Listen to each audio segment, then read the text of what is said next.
Hey guys, thanks for tuning in. Today we're going to talk about remote collaboration. And there's a couple ways to go about collaborating with directors and producers, either 50 miles away or 500 miles away or on the other side of the planet. I've been working remotely for, I think, about 6 years now, 5 or 6 years. And it's been a real challenge because do I fly to LA for a mix or do I bring the directors to my neck of the woods where we will rent out a movie theater and mix together? There's cost with that, there's time. And on a lot of the short turnaround projects, especially the smaller projects, people just want you to get it done, get through their notes, and, not have to deal with a bunch of traveling back and forth. So there's a couple options for that. There's Dropbox, Google Drive, Frame.io I really like because people can use time-coded notes. They can drop a note on your video. It has a time code marker so you can quickly go through and see where all the notes are, respond to them. So I use Frame.io a lot. Vimeo also has something like that. The problem with all those is I would consider those to be offline approval systems. So that involves you working, exporting the work, and then the person watching it and leaving you notes and writing you an email and trying to explain and decipher what their notes are. What do they mean by this scene feels too yellow? How do I fix that? So those can be great for some projects because you don't have to schedule time together, but it's just not the same as sitting in the same room as a person and working with them one-on-one. Now, there's no piece of technology that can supplant that experience of being in the same room with somebody and smelling their stanky breath and, rude jokes going back and forth and all that. But in times of either pandemic or you're just far away from the clients you're working with, or they're busy, maybe it's an episodic and they're filming while you're mixing, there's a couple of really cool tools to work almost like you're in the same room with them in real time. So if they want the music to be louder, they stop you and say, hey, go back, turn the music up. If they want a different sound effect, it becomes a real-time collaboration, creates a better relationship between you and your clients, and it just feels more human being and less like you're just sending stuff out for people to watch and then waiting for it to come back. I've used a couple different options for this software. I've used Session Link, and there's Evercast, which is really expensive. There's all kinds of different options.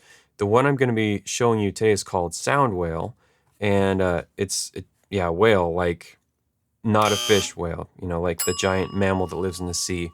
And I found out about this, I forget, I was researching different software for this, and the ones I had tried either had really bad latency or the video quality wasn't very good because I've got a fast internet connection, but what if my clients don't? Or what if they want to watch on their phone? The bandwidth just isn't there for these huge video streaming sessions.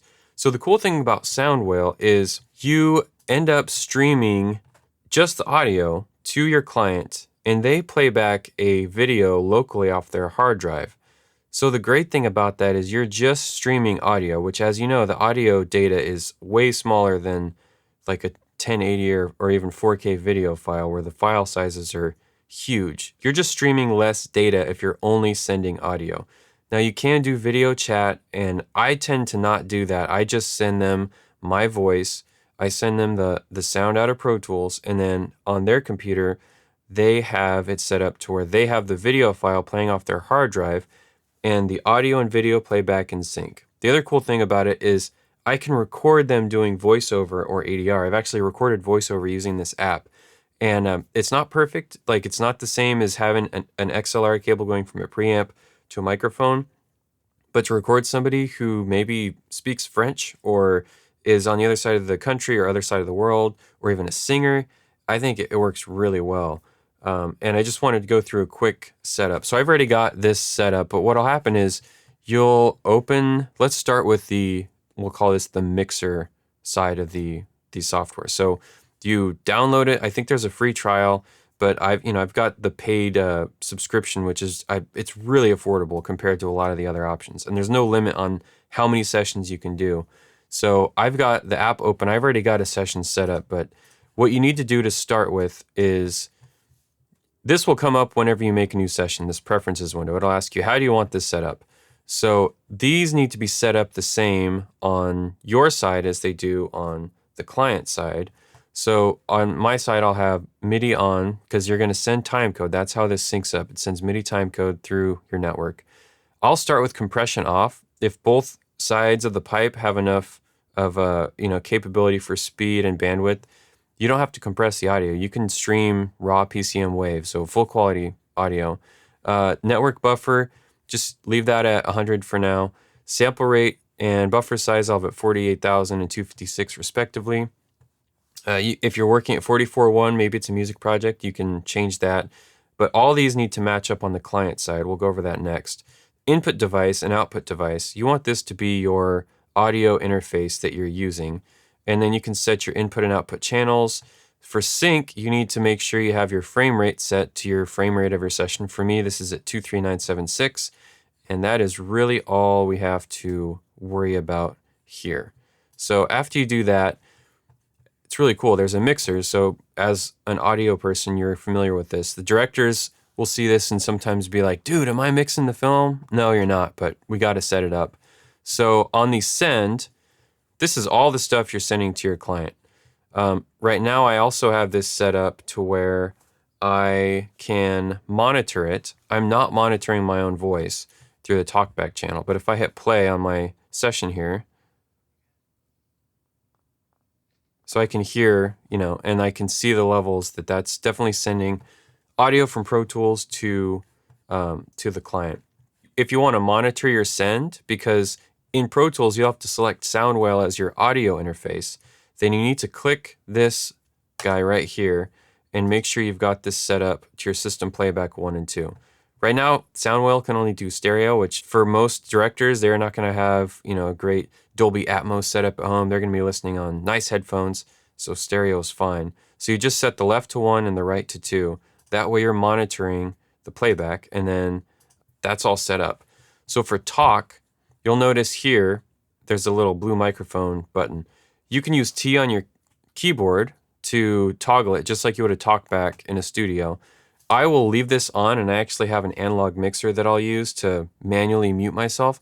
That way I don't have to switch apps, and it's just right at my right hand. I click a button, and I can talk to the director. The important thing for the TalkBack channel is just to make sure this is set to whatever input you have. You've told SoundWhale to use your sound card, and now you have to tell it what channel to grab the TalkBack audio. For me, that's channel 3. So with that and that on, now this is all set up to actually talk to my client. The next thing I have to do is right-click on sync and make sure this is set to network.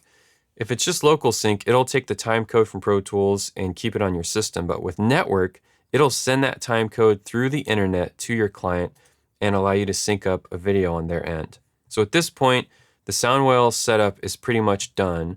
I can show you back in Pro Tools here. If I go to Setup Playback Engine, this is set to SoundWhale. So that's fine. And then the other thing I have to set up in order to send time code is in synchronization. This is old school right here. We used to have to do this with tape decks and everything. But you set your MIDI timecode generator port to the SoundWhale sync input. You can also have the reader port set up to receive timecode. And then over here in machine control, you enable the MMC, the MIDI machine control, to be the master. So this session is driving their session.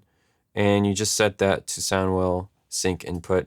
And I set the pre-roll to 24 frames, so about a second. You can also set this to where the MIDI machine control is the slave, so they control playback, which will come in handy if you're hooking up to a studio that's also running Pro Tools.